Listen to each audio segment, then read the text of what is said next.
One second, guys.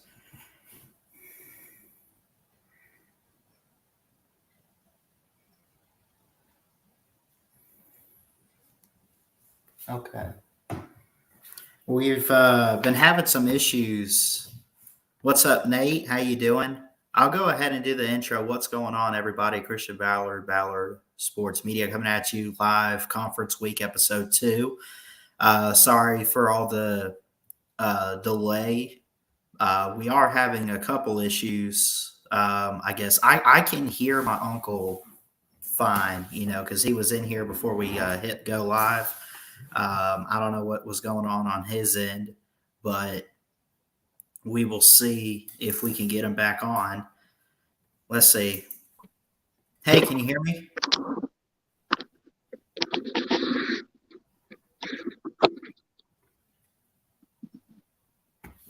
Can you hear me?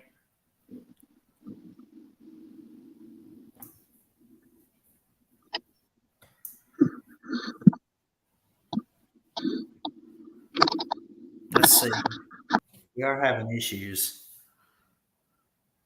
Give me 1 second.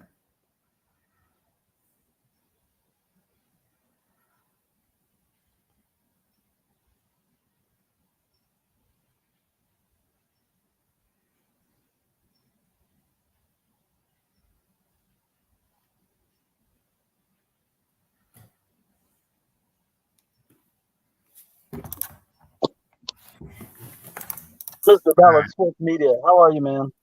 I'm good. Can you hear me? I'm loud and clear. Oh, there we go. I don't know what was going on. It's good to have you on now. It was Streamline. Yeah. Well, it's good to have audio. We are here with Conference Week, the ACC edition, Episode 2. So far, we had good conversation yesterday with Gold and Blue Dude, and then Mayhem Matthew with the Big 12. But you're a Clemson fan, and you said, "Hey, I'll come on and I'll do the ACC with you." So, talk about being a Clemson fan, or promote anything you want to, real quick, or before we get started. Yeah, I mean, man, I'm excited. Obviously, like most people, just excited for college football talk in general. Being a Clemson guy, we had a 10-win year last year, and it's crazy to see how far Clemson's come. For 10 wins to be a down year is freaking amazing, man. I mean, just being a Clemson fan, I think in general, we're so blessed to see a time in our lives and fandom where 10 wins is a down year for us. Yeah, and it's weird. I mean, I kind of talked a little bit about the ACC yesterday, and we kind of talked about how weird that a team can have a down year and still have double-digit figures.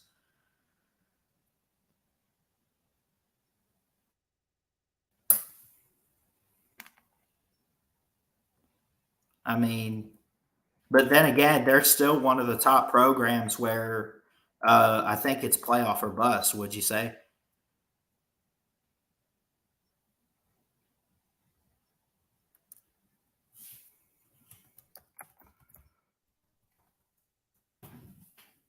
Not sure if we lost them or.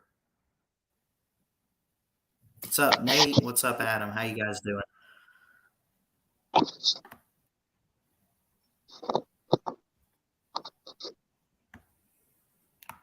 Hey, Christian. Oh, there we go. Yes, you might take off the issues. Yeah, that's weird. I never really have much issues with it. But did you hear the last question? Yeah, absolutely.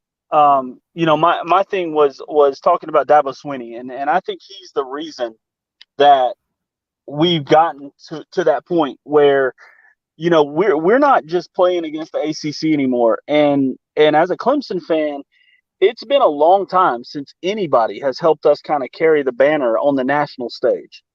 So as a Clemson fan, also, and just as a college football fan in general, I've coached high school ball. Dabbled in some college recruiting and stuff like that, and seeing other teams step up and start to show up from the ACC, I think in general is just important for the conference. Starting to see teams like UNC hire a guy like Mac Brown, who's just well known around the country as being a pretty good coach, has a great career. And then you got Miami showing up on the scene, and I think the NIL deals, where I don't love everything about the NIL, I think the NIL will help teams put teams like Miami back on the map. Those big money market grabs will start coming back around. Yeah, absolutely. And there's a lot of coaching changes too. I didn't think to make a banner about this, but what are your thoughts on some incoming coaches? You mentioned Miami. What about Mario Cristobal? I'll be honest with you. I'm not a huge Cristobal fan, but I think for the temperature of the room in Miami, perfect hire. They couldn't have hired better than Mario Cristobal in Miami.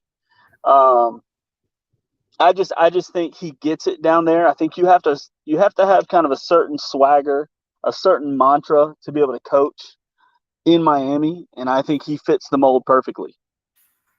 Yeah, and definitely I think it'll boost Miami because it's not like Miami has been necessarily down. I think it's been up and down, very inconsistent. And when you look at a team like that, Manny Diaz was a great recruiter and a good coaching mind. I just don't know if he was one to run a program. Exactly. I'm with you 100% on that. I think that's an excellent take too. I think Manny Diaz, and this is going to sound biased coming from a Clemson fan, but the problem with the ACC has been nobody's been able to get over the Clemson hump. Right? There's been a lot of teams that have gotten close and a lot of teams that have flirted with it over the past, say, 5 to 10 years, but nobody's really been able to break the Clemson hump so far. And I mean, even being a Clemson fan, I can put my fandom aside for a minute and say that you need some parity in the ACC, just like in the SEC needed some parity. They needed somebody other than Alabama to win it to kind of become relevant again, because it gets bored. You get bored with it. I mean, you look back at the early mid 2000s, 6, 7, 8, when you had the Florida Tebow years. Everybody kind of got bored with them winning it all the time. And I'm one of the few fans that can be honest about it and say that I think some parity in conferences are good. You need some of those other teams to step up and derail kind of the current running champs every now and then to make it interesting. Yeah, absolutely. And I think, and I didn't say this last year with Wake Forest because, I hate Clint, well, a little bit, but I mean, for the most part, as college football fans, we have had to watch our two teams go at it year in and year out. And not only did we get a different champion and maybe get a couple different teams and not get the Clemson, Alabama parity that we've always seen, we got a different ACC champion, let alone, I mean, teams in the conference championship. I know as a Clemson fan, I'm sure it was probably hard to see, but it was interesting to see a team like Wake Forest step up. Well, you know what? I agree, but I'm going to take a little bit of a different take on this for you too. And it might surprise you a little bit, but for me being a Clemson fan, all we ever hear is, well, you're only there because you're in the ACC. You're only in the championship because you're in the ACC. That's so fair. for me to see other teams step up, I think it's a good thing for Clemson, because now it's not just going to be, oh, you're only there because it's the ACC. Well, there's other ACC teams that have shown up now. You've got the ACC, you got teams like Wake Forest, like you were talking about, who's going to be really good again this year. Yep. You're going to have teams like Miami, who I think will step up and show up. Now, I think Miami's probably still a couple years away, but I think even teams like NC State are going to show up and be able to really compete with the other conferences now. And as a Clemson fan, we needed that to happen, because then you get over that stigma of being in the ACC when you have more teams that can compete. Yeah, and speaking of, I know you and I kind of texted about this stuff. You wanted to talk about we wanted to get into the ACC power rankings, and I can pull those up real quick because they do at least have somewhat of the FPI power index, on ESPN's website. Clemson starts at the top. Their FPI rank, they're saying, is number 4. FPI true strength on net point scale, I guess, is what that's saying. So right. they're at a 23. Pittsburgh does not surprise me to see that they're number 2. It doesn't even surprise me to see that Clemson's back at it. I mean, it basically this past year for Clemson was kind of like after Deshaun Watson won the title for you guys, only you just took a few more steps back. But you guys should be back there. Clemson, Pittsburgh, Miami, North Carolina. I definitely think those are the 4 top premier programs in the ACC. You could put them outside of Clemson. You could probably put Pitt, Miami, and North Carolina however you want to. I tend to see one thing a little differently. I think Pitt's going to take a huge step back. And I don't think ESPN, when they probably started this article, I don't think they were factoring in losing some of the players they lost in the offseason. Like Kenny Pickett. Well, you knew Pickett was going, but you didn't know they were losing their top receiver. You didn't know they were, having some more transfers hit them. They also lost a backup quarterback that I think was probably going to factor in, maybe not to start because, you got Slovis there now, but to at least factor in some playing time. I tend to think NC State's going to be in that top group instead of Pittsburgh. Just because they return a lot of good players. They return, an offensive leader. They lost a little bit here and there. They lost a great offensive lineman, obviously.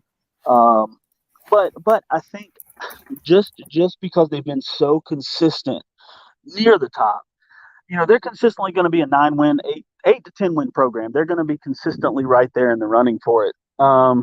So I tend to think Pittsburgh's going to take a pretty good step back this year. Their defense is still going to be pretty salty. I just don't know what they're going to have in the passing game, which I think is going to hurt them. Yeah, and their recruiting isn't – I mean, currently they have the number 4 class in the ACC rankings for 2023. I can pull up 2022. Their recruiting and Coach Pat Narduzzi, it's not bad, but it's also not great in ways. So, I mean, think about Kenny Pickett. It took him a couple years to get to where he is now, where he's probably going to be that guy. Where did he go? He went to the Steelers or something? Yeah, he's staying at home. Yep. Yeah, it took a while for us to come around and look at a player like that from Pittsburgh and say he could be great on the next level. So Pitt's one of those teams where they're not bad, but they're not good right away. Yeah, and I'm going to tell you right now, they lost the guy at quarterback, Davis Bevel. He was a guy from Greenville High School right here in South Carolina. Yeah. Fantastic arm, good-sized kid. He's transferring out to Oklahoma. I think obviously people would automatically say, okay, well, you got the transfers that are going to come in and make the biggest impact. But somebody who just knows Narduzzi's system, who you've heard over time that it's a very complex system that they run there, offensively. I think he would have been a big factor. I think if you have one bad injury to the quarterback position there, Pittsburgh could be in some trouble this year, losing what they've, just losing the pieces they lost. Yeah, absolutely. I'm excited to hear your take on this, and obviously being unbiased because I'll call you out for it. But yeah, when you look at Clemson, how do your Tigers, man, what happened this past year? And then more importantly, you want to move past that. How do you get back to the college football playoff and get back on top of college football this year? Because obviously, first things first, you got to run through the ACC, which anyone can say what they want to. I still think teams out there like North Carolina or Miami could be possible traps. Yeah, so being a realistic Clemson fan here, I'm not going to just use this as an excuse. You're talking about the most injured team in the country last year. Yeah. And there's no excuse. That's the guy's honest truth. Nobody was more injured week in and week out than Clemson was. I heard a stat that they at any given time, they only had both 11 starters for 2 games all of last year on offense and defense. And we had 67 different rotations throughout the season last year. That's insane. That's unheard of. Yeah. And you're talking about we lost our top 3 wide receiver weapons basically before the season even started. Justin Ross came back. He was still very shaky, kind of a shell of himself. But you can see if you've been keeping up with any of the OTAs that have happened with Kansas City and things like that, he looks like he could be their best receiver as a rookie this year, undrafted. Yeah. So we knew he could make an impact. What I think Clemson fans didn't know last year was how injured and how beat up he still was. So I think when you start factoring in injuries, which I don't want to say that was our only issue by any means. But you had DJ Uiagalelei, obviously knee injury he struggled with all year long. Towards the end of the year, he had torn a tendon in his hand. You just can't there's certain things you can't overcome as a team. The biggest flaw last year was we didn't have a backup quarterback that could step in and really play. So when DJ really got injured, we had to stick with him. And I don't think that's the best move when you're a top tier program, which I do consider Clemson still a top tier program. It doesn't really scare me one bit. DJ went to some passing camps in the off season. Anybody who kind of follows him knows spring game came around. His throwing motion looks different, looks a lot faster. But I would be lying if I didn't say he didn't disappoint at times last year. I know he had some family issues that were probably a big distraction for him last year. Some of that went under the radar, and it wasn't really talked about because you can't really talk about stuff like that. But parents going through a divorce, and there's some things that weigh on a player. And I just don't think he was fully focused and mentally locked in last year. And I think that really affected him. When your offensive leader isn't locked in, you're going to have issues. Of course. Point blank, you're just going to have issues. Now, this year, bringing in a stud 5-star quarterback on top behind him like Cade Klubnik, it's going to force him to play better. And if he doesn't play better, he's going to see the bench. It's very simple. And I was going to ask about that. Like, is there much competition at the quarterback? But it seems like there is with Cade Klubnik coming in. If you read all the articles, if you listen to all the interviews and coach speak that's happened up until this point, it is neck and neck. Dabo's a loyalty guy, very loyal coach to his players. He's going to give DJ the nod. But I think Cade can do some things similar. Anybody who watched Deshaun Watson in college, that's the best comparison. Me and a bunch of my coaching buddies have talked about. When you see the way, even just his mannerisms, the way he walks, the way he throws, his demeanor on the field here, he reminds you of a Deshaun Watson. Yeah. Great legs. He can really run the ball. He's going to be the X factor, I think, whether he's playing or not. Because if he's not on the field, he's going to push DJ to play better. And that's an X factor in itself. But if he does have to step in and play, I think you're going to see, like I said, similar to a freshman Deshaun Watson. Yeah, man, absolutely. I mean, look, Dabo, I remember when you guys beat us in the championship. I hate to go back to it, but he was asked in that 44-16 game in the post-game interview.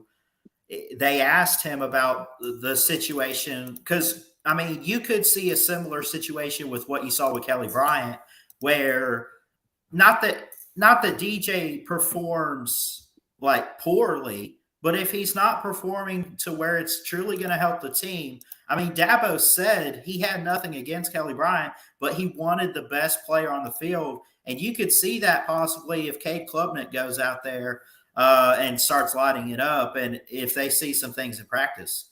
Absolutely. It would shock me if DJ is not the day one starter against Georgia Tech. It would truly shock me.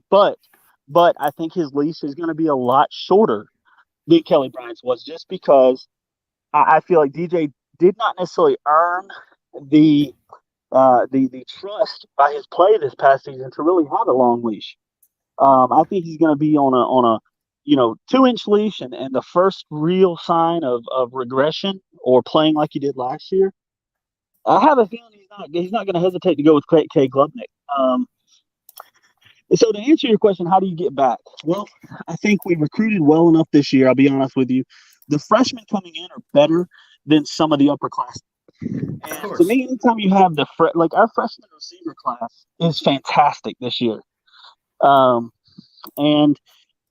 you take those guys and you take the Collins boys who were freshmen last year, Dakari and Bo, who showed up towards the end of the season. And when they really started relying on Bo and Dakari Collins, you saw DJ's numbers improve drastically. Now DJ played with Bo Collins in high school, so there's already a connection there. And when in about game 7, when we started going to them, you saw DJ's numbers really improve. So you take a receiving group that's going to be a year older. I think at times last year, Dabo had a sense of loyalty to Justin Ross, and I think you found us sometimes forcing the ball to Justin Ross in situations where we really shouldn't have. Yeah. We took him off the boundary and tried to put him at slot, which just isn't who Justin Ross is as a player. So I think, I definitely think we're going to have the best running back trio in the ACC. I don't even think it's close. I think they'll compete to be the best running back room in the country this year with Will Shipley, Kobe Pace, and Phil Maffa. I think you're talking about a 3-headed monster that is going to be a very run-centric offense this year. So that's good for if DJ's struggling or if you're having to play a freshman in Cade Klubnik, you're really going to be able to rely on the running back room this year. And most of those guys were freshmen last year, so we didn't know we had that. So to answer your question, I think it's simple. We're going to have the best defensive line in the ACC. I don't think it's close. Right. We're going to have the best playmakers in the secondary and at linebacker. I don't think it's close. So if we can avoid a trap game just due to maybe a bad game by DJ or freshman inexperience by Cade, I don't think it's going to be that big of an issue to run through the ACC. Like I said, I think Miami's a few years away, just, out of pure youth. I think they're about 2 years away from really competing. I think UNC lost a little too much. And I think our biggest challenge, honestly, in the entire ACC is gonna be NC State, without a doubt. Wake Forest is good; they're talented, but they don't recruit on Clemson's level. So they're gonna beat some teams that they're not supposed to beat. They're gonna upset some teams that aren't quite as talented. But I don't think Wake Forest is ever gonna beat those 5-star talent-loaded teams, and I think that's where Clemson just automatically takes the upper hand over Wake Forest. Yeah. So I did drop that link in the comments for my uncle, but I see someone in the back room here who's a Miami fan. You want to go at it with this guy? Because I do have a quick question on Miami and Mario Cristobal. Sure. Slim, what's up, man? What's going on, Ballard? Not much. We're talking everything really in the ACC, but with you here, I guess I'll go ahead and ask this question. What about Miami and Mario Cristobal? Because my friend Chess went ahead on the Unprofessional Sports Show one night and said that Miami was going to win the ACC finally. And I said that it was kind of a good take. I like the recruiting. I like the hire for Cristobal. What's it going to take to do that? Listen, I don't particularly have high expectations for a first-year head coach. And I'm not just talking about a first time. I'm talking about first year in any program. I do think this staff is good for a couple more wins than what they had last year. That's why I've said during the offseason, they're probably going to be somewhere around 9-3. I think exceptional quarterback play will bring them up to, say, 10-2. Real quick, just as a Clemson fan, 1,000% agree with you. 10-2 program on the rise. They're going to be sneaking into the playoff conversation within 3 years. Yeah, well, and I think I'm not predicting this whatsoever, but I can see a scenario where kind of like Kirby did in his second year. We rematch Clemson in the ACC title game. It's hard to beat a team twice. And I do think Clemson will beat us during the season. So, I mean, if Miami's sitting there at 11-2, say they win the rematch in the ACC championship game, that's a hard team to leave out, especially if, one of their wins during the season is at College Station. Yeah, that's going to be a big game to circle. I think early on with that Texas A&M game, I'm not saying you have to win that, but with everything Texas A&M brings in and the hype around that program and Jimbo Fisher, if y'all could keep that game close, like I know Clemson won there, but even if they had lost and they had like that's a tough environment, and that's going to be a test to see where Miami's at. Hey, real quick, Yeah. I think I'm a little bit opposite from you on one take. I think they do have to win there, because if they don't win there, then you have to beat Clemson twice, and I just don't think you can beat Oh yeah. Dabo Swinney twice. I do agree it's hard to beat Dabo twice, but I also think opposite side of that coin, I mean, what I said is not untrue at all, that it's hard for Clemson or any team to beat any other team twice in a year. Agreed. That's There's why I said always a revenge I think factor. that's why that Texas A&M is a must win. Because let's say you do, I'm not saying it's impossible at all by any means. Let's say that we do beat you regular season. Let's say then you do beat us, ACC. That still gives you 2 losses though if you don't beat A&M, and I don't think you get in with 2 losses. I think I think it's a maybe. I mean, it all depends on how other things in the country are working out. But I mean, listen, I'm not even looking at something like that. Like I said, I don't have a whole lot of expectations year one, but especially with Mario Cristobal, I think Uncle Lou hit the nail on the head. 2024, 2025, that is going to be a loaded and dangerous team. Fully agree. I think the ACC, I think what you're setting up for is I think you were setting up for the equivalent of some of those early 2000s and 90s Florida State Miami battles. I think you're going to see that play out over the next 5 or 6 years with Clemson and Miami. I think you're going to have some fantastic ACC championships between those two.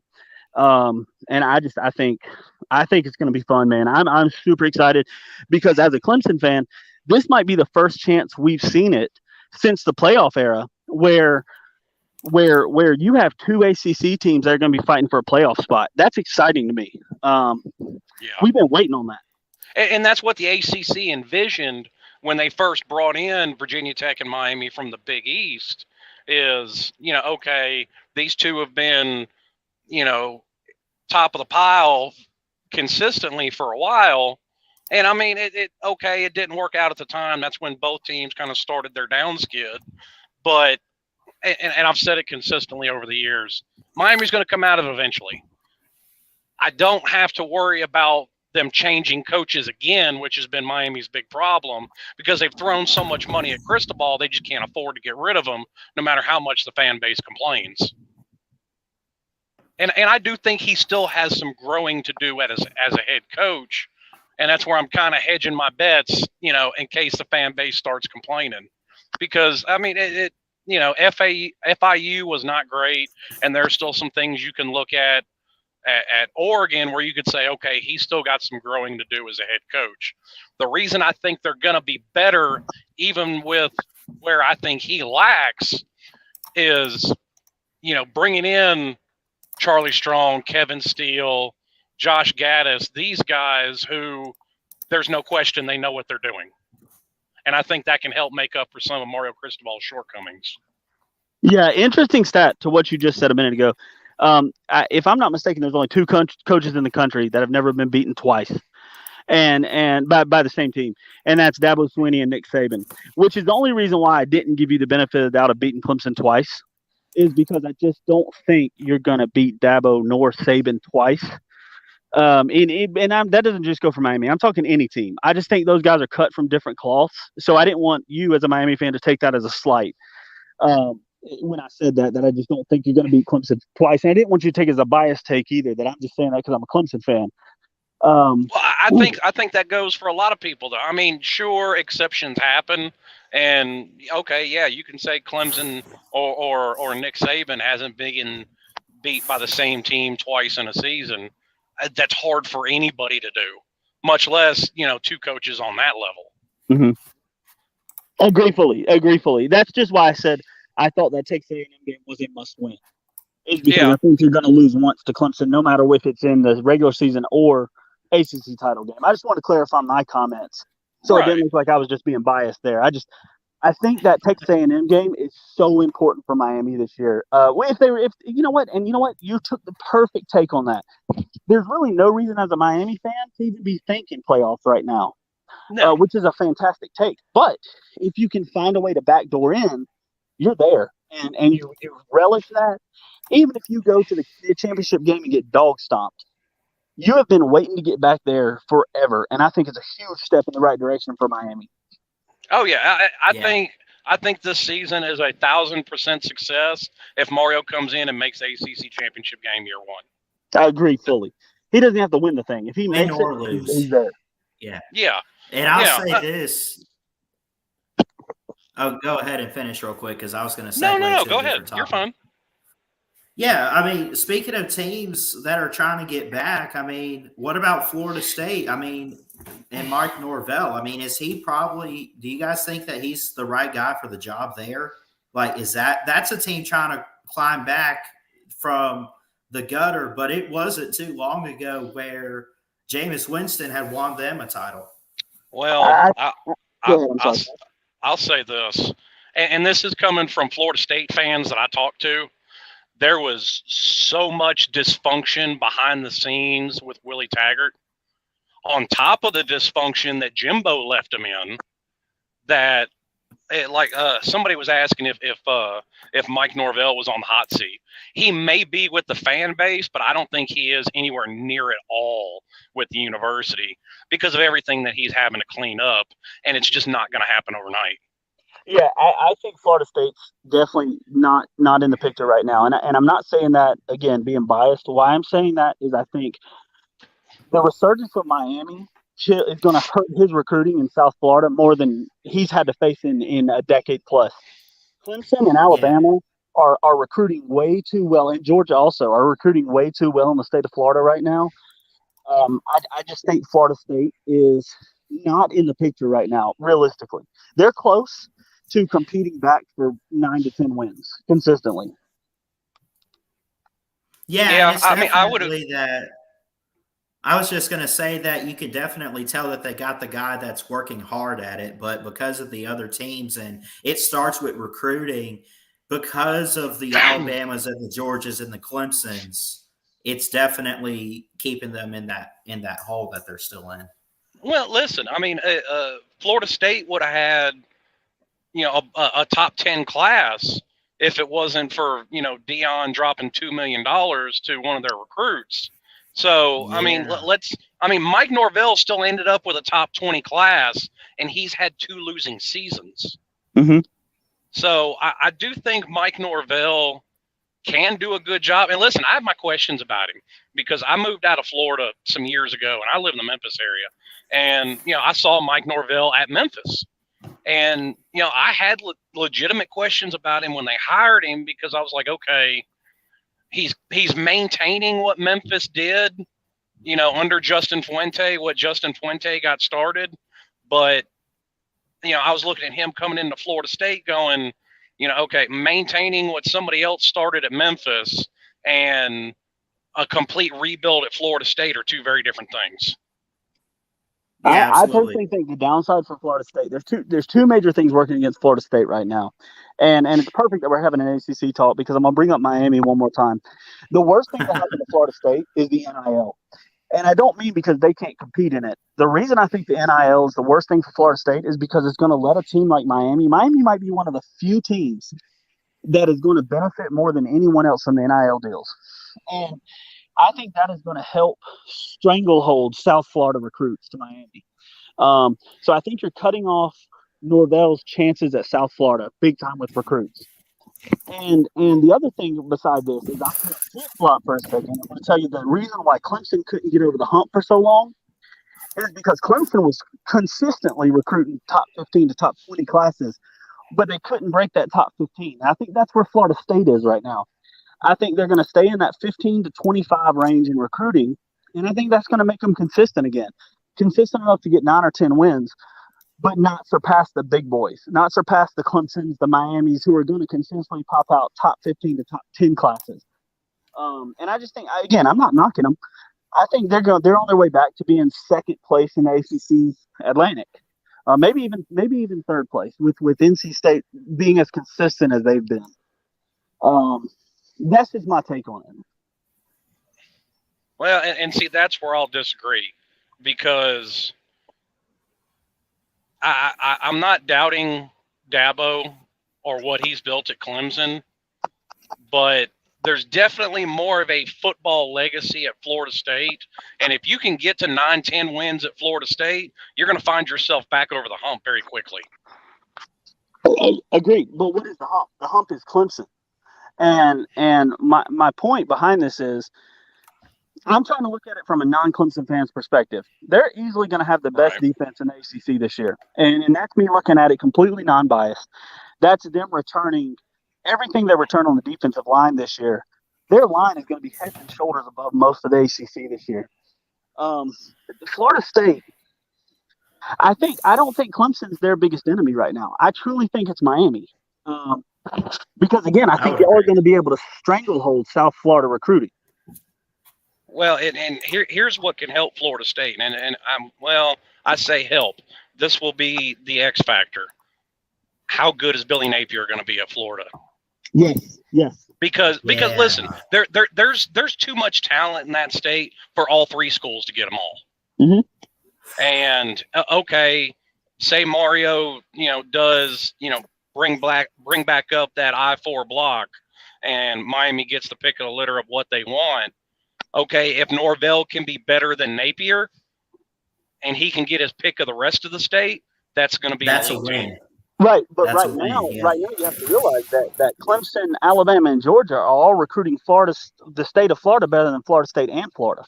So you still have outside factors that are keeping them from recruiting the rest of the state. Absolutely, and that's where I'm kind of piggybacking off of what you said. If Norvell can get them to that 9 or 10 win plateau, he's shown that he can recruit good enough to get them over the hump, and I think that's gonna. Listen, if Napier is as good of a recruiter as they say he is, if Norvell can start stacking up the wins, we already saw him with a top 10 class with losing seasons, and everybody knows how good Cristobal can recruit. Well, you can put a huge dent into the amount of talent that leaves the state of Florida. Absolutely. Being a Clemson fan, I can tell you straight right now, when Billy Napier was at Clemson, he was one of our top recruiters. The dude is a recruiting monster. He knows how to get in the houses. He knows how to sell to parents. He knows how to bring in players that at the time Clemson had no business bringing in. That's the biggest thing with Napier. He goes out and gets the fish you're not expected for him to catch. And that's coming from a Clemson fan, knocking my own program a little bit. Well, and that'll bring up my question about Napier. Okay, yes, he can recruit. Scott Frost can recruit, but he just can't put the wins together. And that's my question with Billy Napier, coming in from Power 5, from Group of 5 to Power 5, because we've already seen, Mike Norvell's had some success making that transition. Is he going to have some success doing it, or is he going to go the Scott Frost route? Yeah, and I'm going to tell you this, to me, there's two types of coaches. There's the X's and O's guys, and then there's the CEO guys. You're right. It's going to depend on whether or not Billy Napier is as good of a CEO as Dabo and some of those other guys were. I think Dabo's always known he's got some inefficiencies in the X's and O's. So what he's tried to do is always put the best X's and O's guys around him. If Napier can do that, then I think he can absolutely take Florida to a whole new level. But if he doesn't, and he doesn't learn that CEO role, it's Norvell's for the taking. It is. And believe me, I know what Florida State and Miami were to each other for a good 20-year span. I want Florida State to be good. Me too. I mean, the ACC needs Florida State back. As much as I hate to say that as a Clemson fan, I think right now the ACC needs the same thing the SEC has, which is a 4-team fight at the top. And I think the SEC has had that since the early 2000s. And I think now the ACC needs that, and they need Clemson, Florida State, Miami, and whoever that number 4 could be. And it might be a rotating. What about Wake Forest? And I don't think Wake Forest Wake can recruit Forest enough. could be a team. I just don't think they can Yeah. recruit strong enough to be there consistently. That's true. You know, they've got. I mean, they lived off Sam Hartman, which don't get me wrong, that's fantastic, and he was able to carry him for a while. But I think what happens once Sam Hartman leaves? Are they right back to 7 wins or 6 wins at the top? And I think that's the answer. Is I think they're going to get right back to 6 or 7 wins. I just don't think long term Wake Forest is the answer. It may be, and as much as I hate to say it, I don't think it's UNC and Mac Brown either, just because of Mac Brown's age. No, I've said it since he got there. Mac Brown is setting up for the next guy. Okay, 1,000%. Yep. Now, could it be Virginia Tech? You know, could they finally get something figured out? I mean, obviously, you know, Fuente was a bad hire. Everybody makes them, so I'm not going to fault them for it. But you held on to Beamer too long. Yeah, maybe you only held on to Justin Fuente maybe a year too long. Right. But okay, you got him out of there. You've got to get this one right. Yep, it's a must hit. I agree. You're at a 3-2 full count scenario. You got to put a bat on the ball if you're Virginia Tech right now. Yeah, because I don't see Virginia Tech as the type of program that can handle multiple bad coaching hires like Miami's done. And I'm not even necessarily saying Miami's made multiple bad coaching hires, but I don't think, like, for instance, I don't think the Randy Shannon hire was bad, but Randy Shannon didn't get the backing from the university like even Mark Richt got, much less what Mario's getting now. Right. I agree fully. I see 3. I do like the direction that recruiting is going in the ACC, though. I mean, I just counted like 3 different teams in the top 20 from this past year. You had Miami at 16. You had Clemson and North Carolina right there. North Carolina just outside the top 10. Recruiting is what I call, and I think I've heard it from a lot of people, like the bloodline of college football. It's the biggest deal. I mean, if you like, but teams like North Carolina need to go out there and I don't know. They just got to do it on a more consistent basis, don't they? Yeah, I think that's key. And you know, you said it yourself there. Look at the last national champions. Look at when Clemson, Alabama, Ohio State, those guys have been on top. And the key is they've had the most 4- and 5-star recruits in the country every year consistently, right, which is why they stay in the playoff talk. People can say stars don't matter all they want. To me, those are mediocre programs saying that. You have teams like the University of South Carolina, who I'm just going to pick on because they're our rival, but we have a lot of their fans up here. And they'll say, 4 and 5 stars don't matter. Well, there's a reason you're in the bottom half of the SEC and we're at the top of the ACC because we're getting 4 and 5-star players. So as much as I want to say recruiting is not everything, to me, recruiting is darn close to everything. I'll agree with you to a point. There is plenty of underrated talent out there that coaches can tap into, but you have to have the coach that has the vision to see what a player can be, not just what they are right then. Sure, and I think those type players and coaches are great for 1 and 2 year runs. But I think if you look at the consistent 4 and 5-star grab teams, they're the ones who have been in the playoffs every year. Well, yes, they've been in the playoffs every year, but and I'll use a homer pick here. Go back to Miami's last national title run. That was full of a bunch of players that nobody wanted. Nobody wanted Ed Reed. Nobody wanted Santana Moss. Yeah, but again, you're talking kind of a flash in the pan recruiting class there. We've had them at Clemson before too, with guys like Taj Boyd and even Sammy Watkins and guys like that, to a point where they weren't necessarily the highest rated recruit guys. Where Clemson got over the hump and finally got to the playoffs and the national championship and then won 2 national championships was when we started bringing in Deshaun Watsons, Trevor Lawrences, Dexter Lawrences, Christian Wilkins, these top tier guys that elevate your program to a different level, and then mix in those guys like Hunter Renfrow and those 3 and 4-star talents that are the difference makers. Right. I like that. I mean, I think overall, basically, the point I'm making is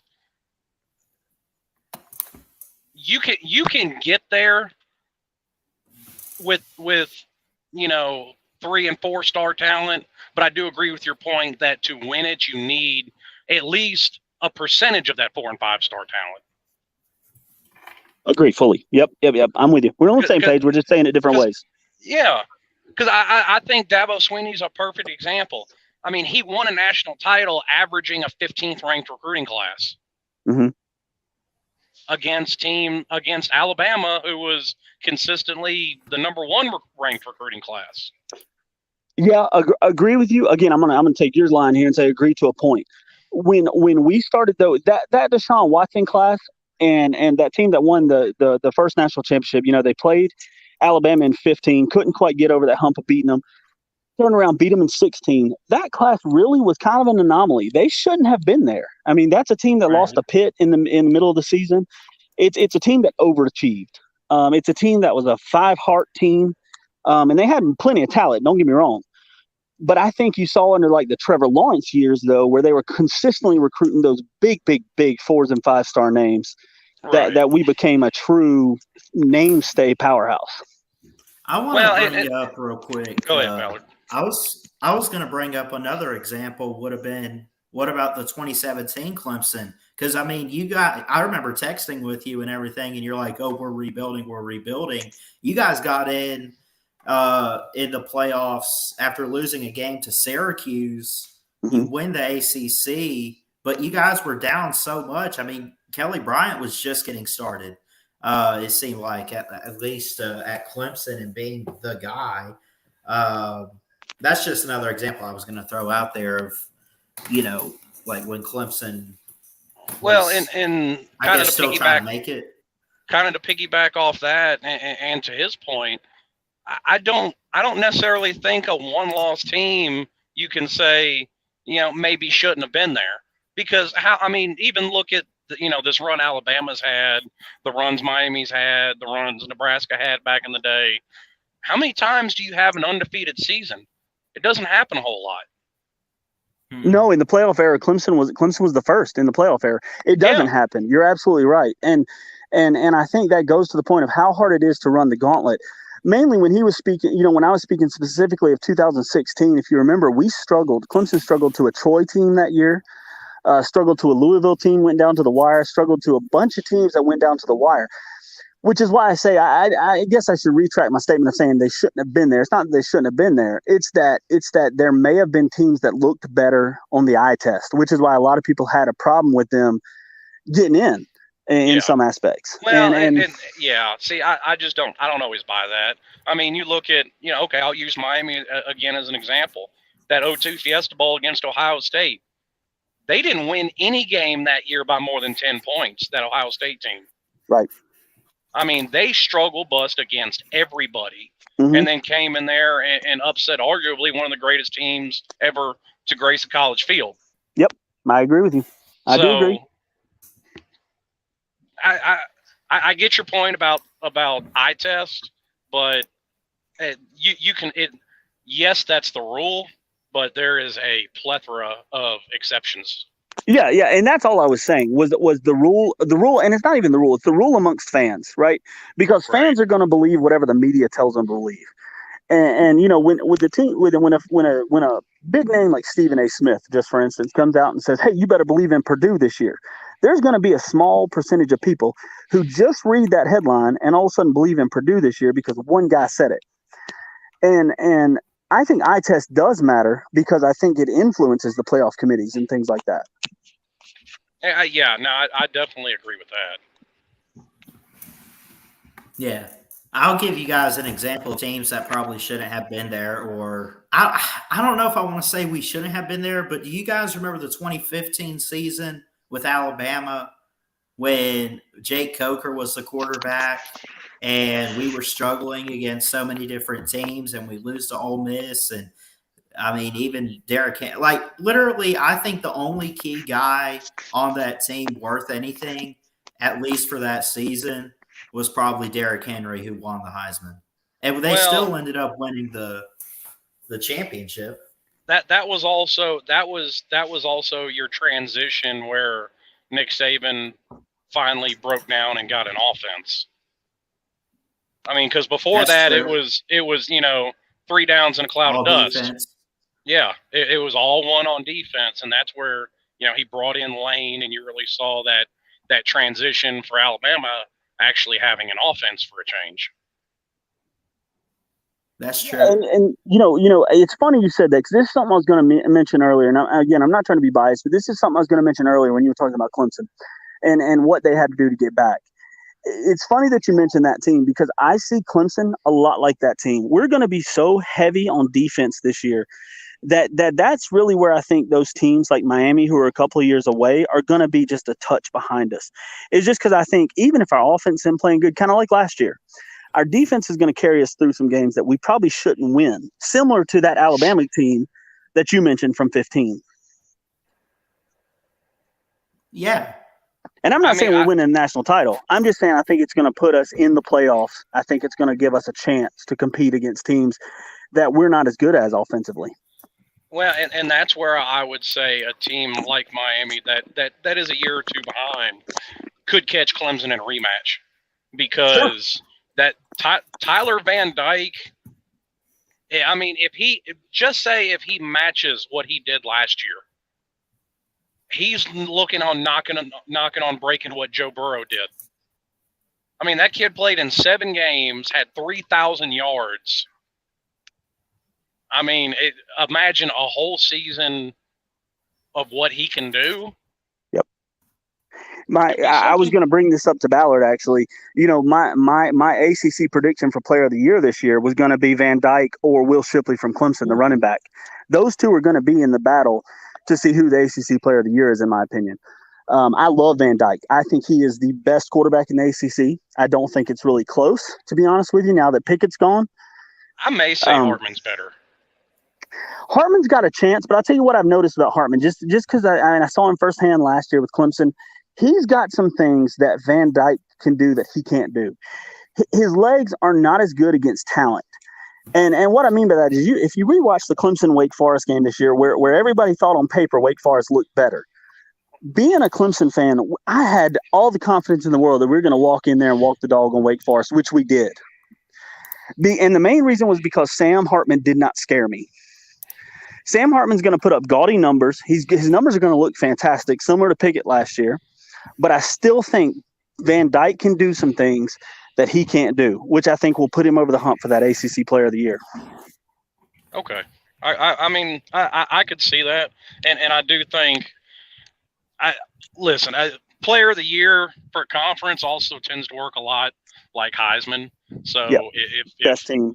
If Wake Forest doesn't have a great record because of how bad everybody knows their defense is going to be, can that hurt any potential awards Hartman can win? And I agree with that.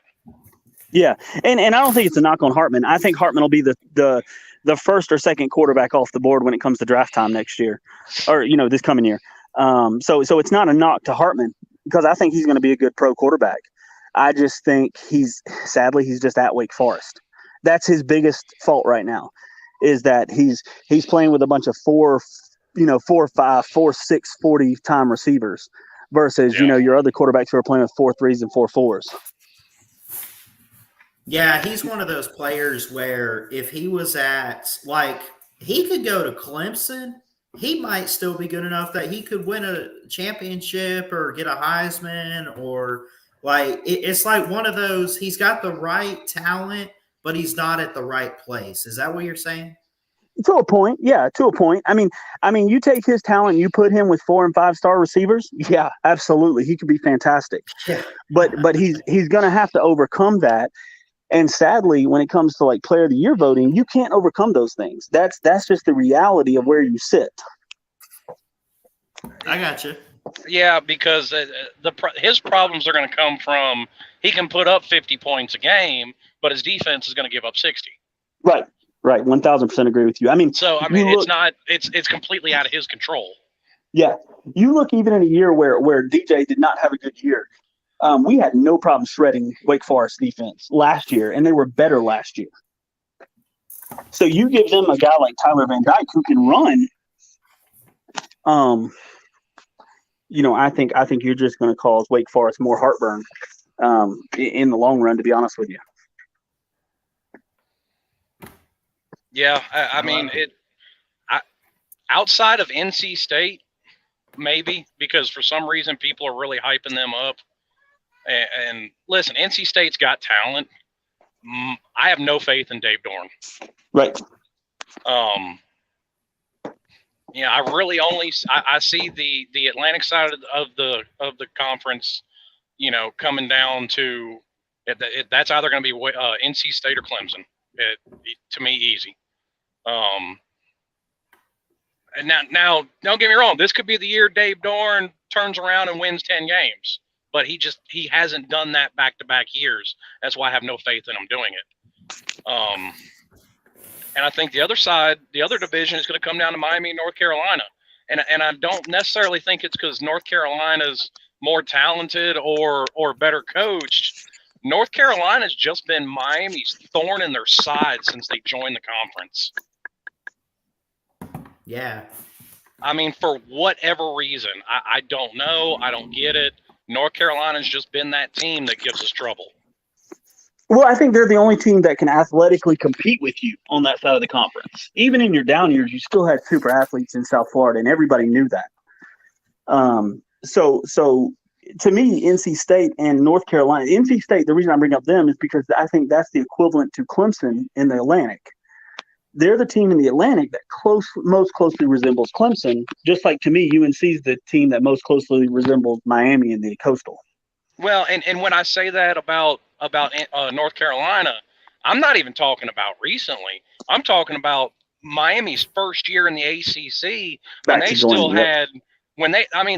had Brock Berlin was still the quarterback. They still had Devin Hester, Jonathan Vilma, Sean Taylor, and they still lost to North Carolina. Well, let's be real. Even going back to then, I mean, Paul Johnson had some good years at Georgia Tech. Virginia Tech had some up years here and there.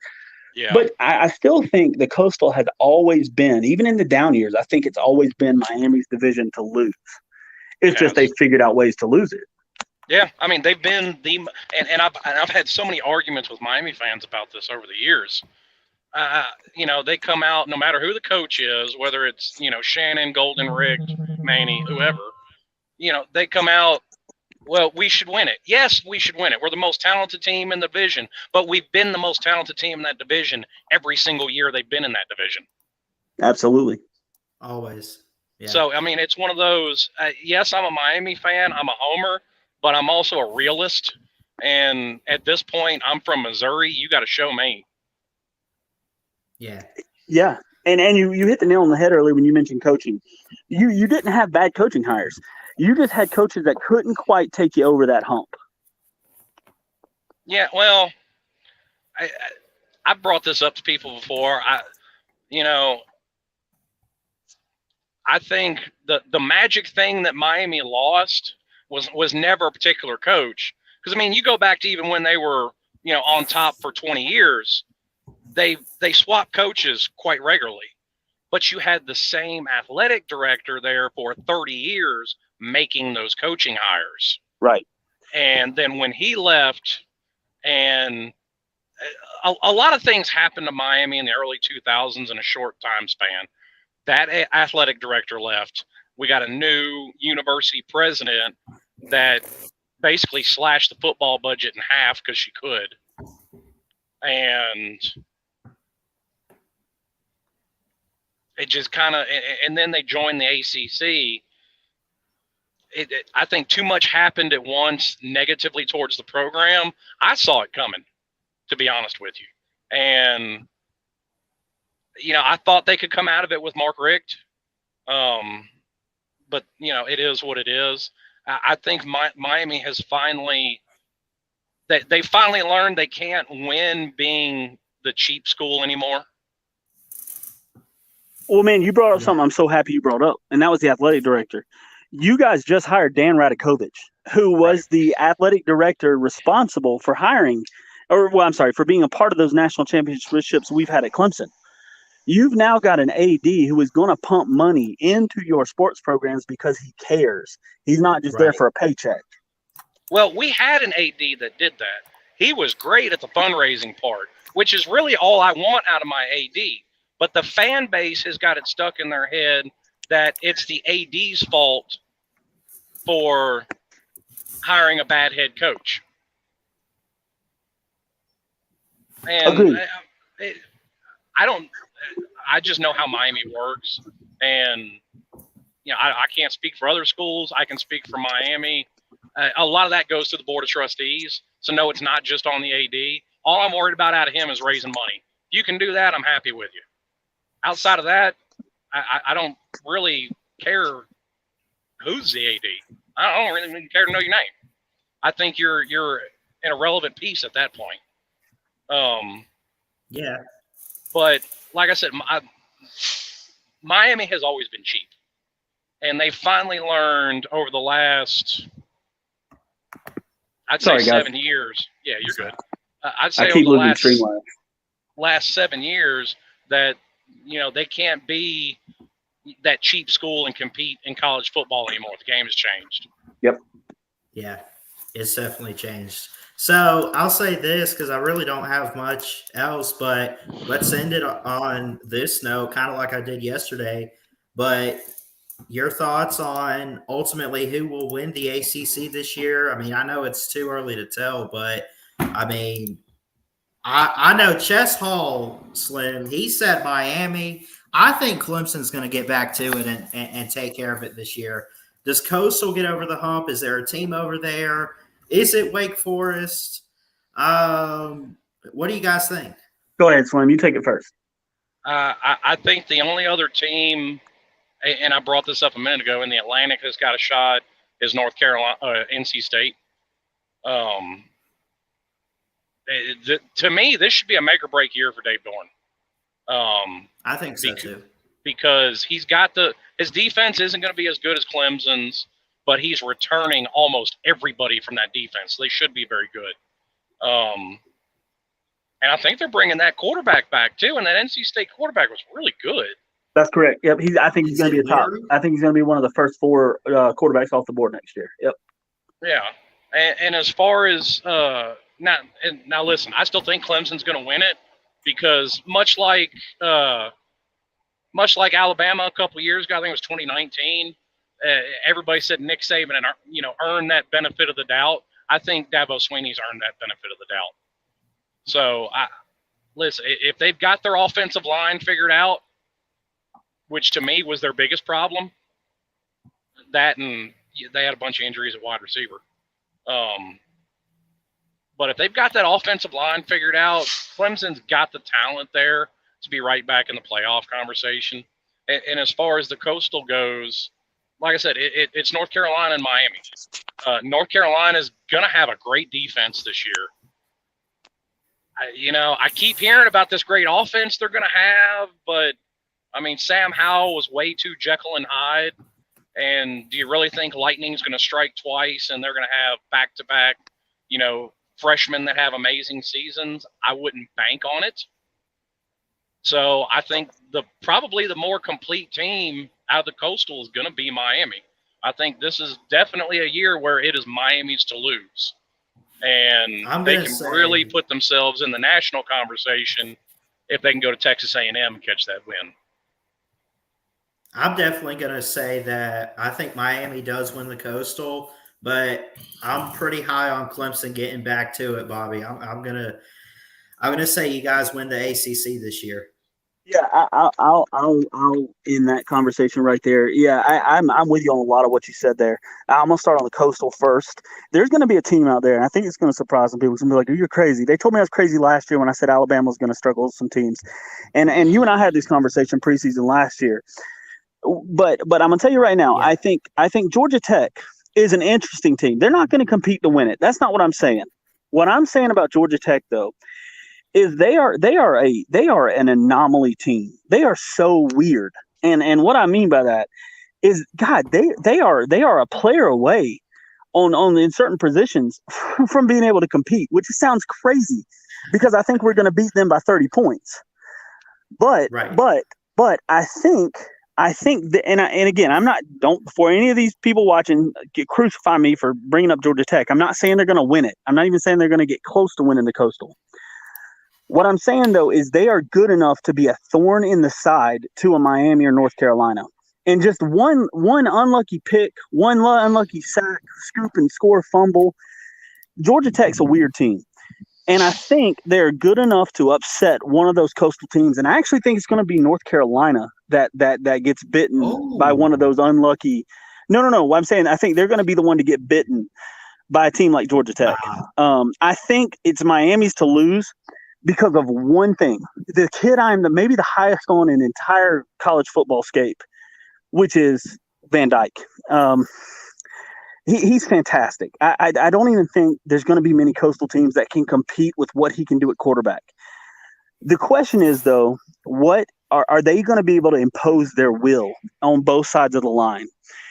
But I'm going to tell you right now, Coastal, I think it's going to be Miami. North Carolina, of course, in the conversation, but I just see them slipping up to somebody they shouldn't slip up to. So I'm going to go Miami there. On the Atlantic side, NC State's an interesting team. They bring some stuff back, but I think we're right back to similar to what Clemson saw in Sam Hartman last year. O'Leary's a good quarterback. He's good. This defensive line is going to cause havoc. This Clemson defensive line will lead the country in sacks. I don't even think it's going to be close. And I think a statue like O'Leary is going to be just a sitting duck against Clemson's defense. So I don't think they're going to be able to beat Clemson. And I think Wake Forest is going to be similar to last year. I think they're going to take a small step back. I don't think they're going to be quite as good. So I just think it's Clemson's to lose. I think it's Miami's to lose. Ultimately, I think Miami and is a few years away. And I think Dabo Swinney and that Clemson team needed last year. We got complacent. I guess you can say we lost that hunger. We lost the eye of the tiger. I think having the will to win. Yeah. We got comfortable winning. So I think the worst thing to happen to the ACC was Clemson to have a down year last year, because I think all you did was piss Dabo Swinney off. So I think Clemson's going to run away with the ACC this year. I really do. I think it's going to be an interesting year, but I don't think there's going to be much parity at the top. Miami, Clemson runs it. It's going to be a fun December when those two teams see each other. And I just think Clemson's a little better, so I'm gonna take Clemson. Not being biased there, I could be a NC State fan. I still think I'd be Clemson. Yeah, I'm trying not to be. I should say. Now I'll say this: I think you will be pleasantly surprised by Miami's defensive line, because they brought in 7 defensive line transfers, and Miami's always had. I mean, even the past few years, basically since Manny came in, Miami's had a solid D-line, and Miami's had great edge rushers. The only question that I really had pertaining to their front 7 would be some inexperience at the linebacker core, but I think Charlie Strong's really going to make up for that, because he's the one coaching the linebackers, and that is his specialty. Yeah, and I should have clarified when I said that, Ballard, real quick. I'm sorry, I'm going to cut in real quick. I should have clarified. That's what I meant when I said impose the will on both sides of the line. I was talking about Clemson and Miami. The defense is going to be fantastic for both those schools. They'll be the two best defenses in the conference. I don't think it's going to be that close. No, NC State will make some noise, but they won't be there. I think North Carolina is going to be very good too. We'll see. I mean, I'm just not sold on them, man. And maybe it's like you said. We've heard for so long that North Carolina's the team. They're the team that could sneak up. Show me. Like you said, show me. Until I see it, I'm not believing North Carolina. So I think if Clemson and Miami have a strong enough offensive line, dude, I'm telling you, I think it's going to be a runaway this year. I think those two teams are going to look head and shoulders above everybody else. Yeah, and I saw Miami's offensive line over the second half of the year greatly improve in pass blocking. If they can add that to run blocking, they get Don Chaney Jr. back this year to go along with Jalen Knighton in that backfield. That is going to be a stacked running back room at Miami right now. Clemson and Miami, by far the two best running backs rooms in the conference. And I can say the same thing with Clemson. Their O-line improved so much last year. And they got over injuries. Again, I keep bringing up injuries. They literally did not have a single O-line tandem play for the entire year. They tried a different rotation almost every single game. So if those teams can be if those two teams can be consistent on the O-line, man, I think it's going to get ugly. I think both teams are going to average 13-point wins or better in the ACC. I'd love to see it. I'll say this. It's always been Clemson and then whoever comes out of the Coastal. But I will say there are going to be some teams over the next few years, Coach Narduzzi and Pitt, and, of course, Mario Cristobal with Miami, improving, and being able to compete and test Clemson, put them to the test. I'll say this. Give me Clemson out of the Atlantic. Give me Miami out of the Coastal. Miami's going to be a great team and motivated. But I'm telling you, Bobby, I'm going to do it for you. Clemson is going to win the ACC this year. Go for it.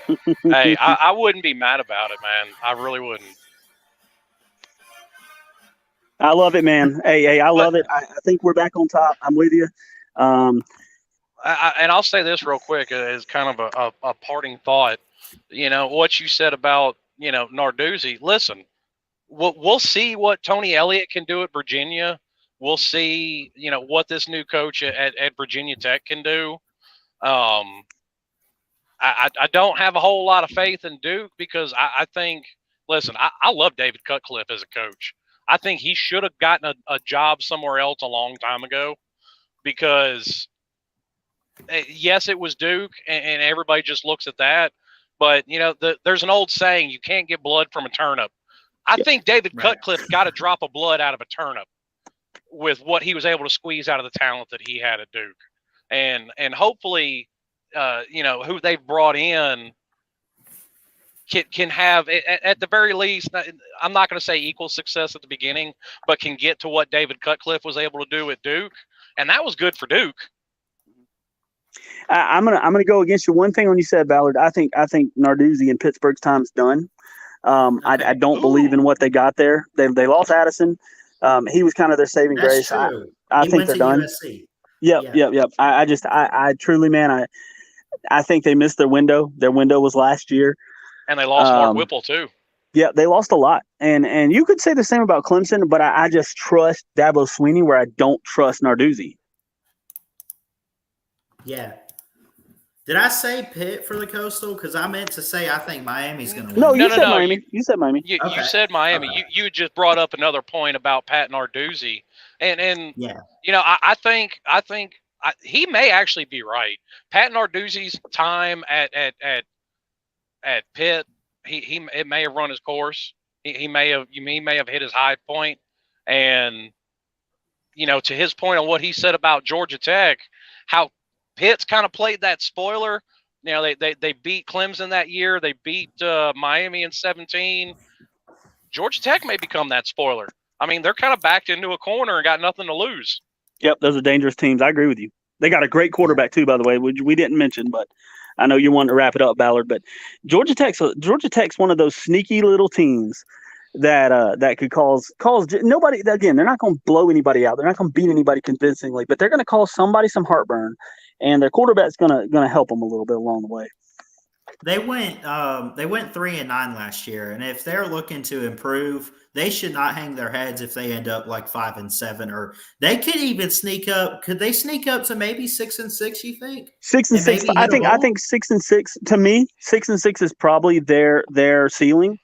But I think it's going to be a 6-6 with an upset win over a North Carolina or Miami or somebody like that. Is all I'm saying. I would have more faith could be in good here. I would have more faith in that if their running back hadn't hightailed it Tuscaloosa, though. Very true. Thank you for that, by the way. Very true. Yeah. I mean, they don't get me wrong. That's why I said they're not beating anybody. They're not winning the Coastal. Don't jump me yet. But I think they're good enough to make some noise and upset somebody. I think they were good enough last year to do that. Ballard, real quick, who were their 3 wins against? I can pull it up and double check. It's probably not important. It's not important. Don't worry about it. I mean, all I was trying to say was, they gave enough teams some runs. Fits. Yeah. They gave Clemson fits last year. That was not a convincing win by Clemson last year.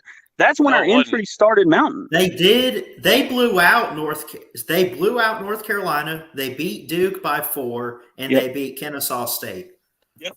Yep. And I Yeah. see that again. I just see that again. I see them playing spoiler to North Carolina or Miami one more time. Boy, let it be North Carolina, please. Yeah. And you know what? I'll tell you this. All they need to do is be better than the bottom half of the Coastal. If they do that, it's a That's it. successful season. They're Yeah. very capable of doing that for sure. Any final words from both of you on the ACC or anything we didn't mention before we get out of here? Go ahead, Slim. Man, I just all I can really say at this point is, I hope we finally gotten to the point of what the ACC wanted, bringing Miami in, where it's going to be, Miami, Clemson, Miami, Florida State, whatever it's going to be every year. Yeah. My final thought, he brought up Miami, so I got to be a homer. I've said I've been trying to be unbiased this whole call. I'm going to be a homer for a minute. I'm going to tell you right now. Xavier Thomas, defensive end for Clemson. He's very similar to Vic Beasley. Super athletic, 6'3", 255, 260-pound defensive end. He is going to be the biggest disruptor in the country this year as far as pass rush goes. I'm just telling you now, with guys like Hutchinson, Thibodeau, those guys moving on, Quay Walker. I mean, I'm telling you, Xavier Thomas is going to give quarterbacks fits this year because he's faster than half their running backs. Yeah. So having him on the pass rush, I think he'll lead the country in sacks. Trenton Simpson, All-American linebacker at Clemson, fantastic player. He's going to be defensive ACC player of the year, in my opinion. But the player I'm most hyped about for Clemson is going to be running back Will Shipley. I truly believe he'll be in the Heisman talk this year, just because I think they're going to need him to run the ball a lot. And if you want to see a snippet of what he can do, go back and watch the Clemson South Carolina highlights. The kid ran over South Carolina. Fantastic player. And Absolutely. I think he's going to be a dark horse Heisman candidate. So I'm going to hype him up, be a little homerish there, but I do think he's going to be well over 1,000 yards this year. I'm calling 15, 16 touchdowns. And he can do it out of the backfield too, catch the ball. He's going to be the closest thing we've had to CJ Spiller in a long time. Absolutely. I appreciate you doing this with me, Uncle Bobby. Thank you, man. Absolutely, man. I enjoyed it. Thank you for having me. You want me to get in here and argue some more against whoever you want me to, I'll be glad to. Yeah, for sure. Slim, thanks for coming on too. Hey, I appreciate you having me on, Balls. I had fun. You guys know what to do. Hit that thumbs up. Hit the subscribe button. We love you. God bless. And I'll say it from an Alabama fan, roll Tide. See you guys.